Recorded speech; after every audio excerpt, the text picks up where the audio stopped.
In Iraq Veterans Against the War, we have 3 objectives. First and foremost, the immediate withdrawal of all occupying forces from Iraq. When we say all, we mean all. Whether you're wearing a British uniform, an American uniform, an Army uniform, Marine Corps uniform, Navy uniform, Air Force uniform, khaki uniform, Titan uniform, KBR uniform, Blackwater uniform, Halliburton uniform. We say all, we mean all. And that's all occupying forces. I understand that we do have an interest in stability, and we'll have a significant embassy there. So if they're Marines protecting that, I don't have a problem with that. I'm not unrealistic about it. But when we say now, we do mean now. Not 6 months from now, or 12 months from now, or Mr. McCain 50 years from now. So in case there are any congressmen in the room, just to be perfectly clear, now means now. And I understand realistically that doesn't mean everybody's going to be out tomorrow, but we need to immediately cease all combat operations, everything that we do that interferes with the sovereignty of the people of Iraq, and that process of bringing them home safe with all the equipment intact and so on and so forth needs to happen immediately. Now, they use the term responsible redeployment. Such bullshit. Horrible framing and spin. You don't get redeployed home. You get redeployed when you get sent to Iraq a second time, or a third time, or a fourth time. That's a redeployment. So when I first started hearing that term get passed around and being used by all the Democratic leadership, I was like, you really are a bunch of spinal suckers, aren't you? Because that was the administration, the responsible redeployment, as an eventuality that was being, I think that came from the administration, or from within the military itself. They started using the term redeployment, which is a new term, at least in this conflict. Our second objective is to pay reparations to the Iraqi people, because we do believe that we owe them a debt which we will never be able to repay, but we can start by giving them their sovereignty and giving them the resources unfettered by American influence to rebuild their country, instead of trying to do it for them and controlling those resources. So even if you're against the idea conceptually of reparations, as an alternative to how much money we're spending doing the rebuilding for them, it's clearly a cheaper and more morally responsible alternative for our foreign policy, for our country right now. Our third objective is the full benefits and full funding of the Department of Veterans Affairs.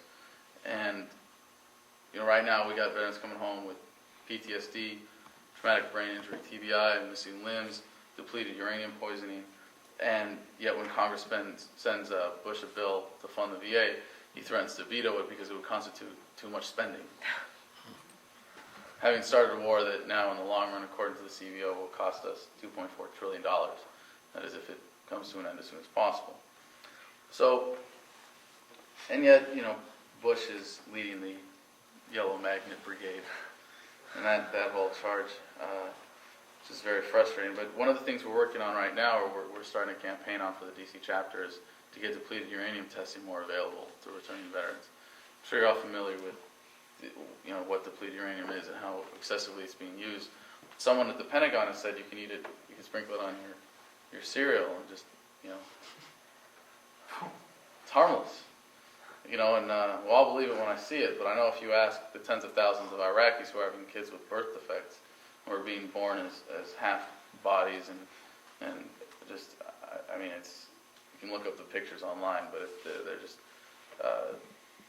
unbearable to see. But if you ask them, they'll tell you another story, and it gets worse over time.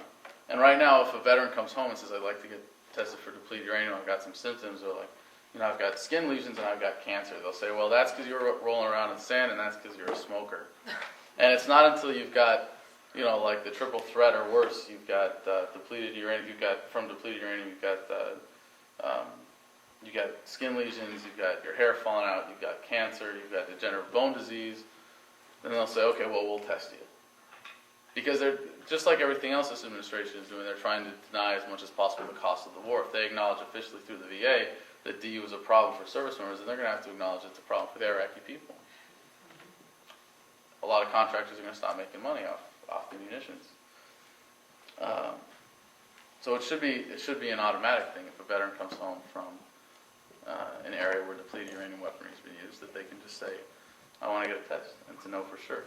and it's only about $300. So for the VA, that would be a drop in the bucket if they try to institute it on a large scale. It would be really easy for them. There's one other thing I'd like to share from IVAW. One of the projects we do in IVAW is called Warrior Riders, and it's something that we do as a treatment for PTSD and dealing with issues as veterans. There are retreats that are hosted. We have these for sale. All the proceeds go to supporting the next workshop that our staff members hold for veterans who are and are not members. But I'd like to read a poem by Garrett Reppenhagen called Dirt. Iraqi dirt is everywhere, in my boots and in my hair. The dark clay that soldiers keep where they march and where they sleep. To prevent the ache in a mother's heart, white sand becomes penned pure art. We exaggerate and bring to light when the gravel grains are colored bright. Under wheels and under track, dirty bombs reality lacks. Stuck to sweat under trigger fingernails that itches and stings when a child wails. Dirt so heavy that one can't hide inside sandbags that divide the sides. Turning to grime when it begins to rain, American pride turned to pain. Scandalous chit-chat and day-to-day gossip. Those veterans are insane. They really lost it. Closed minds, mass destruction of innocence, and truth gets a purple heart amidst all the ignorance. Red, white, and blue covered in dust, the color of money, oil, and lust.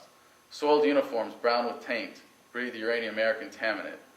Jesus pimps our children like whores, like Uncle Sam's hate crimes that the family ignores. Under patriot makeup is the garbage and filth. Body bags filled with love, swept under the rug is guilt. Scum put on sale, but they put us on trial. It's in our teeth when we bite and when we smile. Grease fed to the masses on the daily news. If the war never ends, we'll never lose. We dig and dig, but they cover the hole. When we discover the truth, we pay the toll. An unknown soldier in a shallow grave, burdened and battered and buried alive. That was Garrett Reppenhagen, our national chairman, wrote that.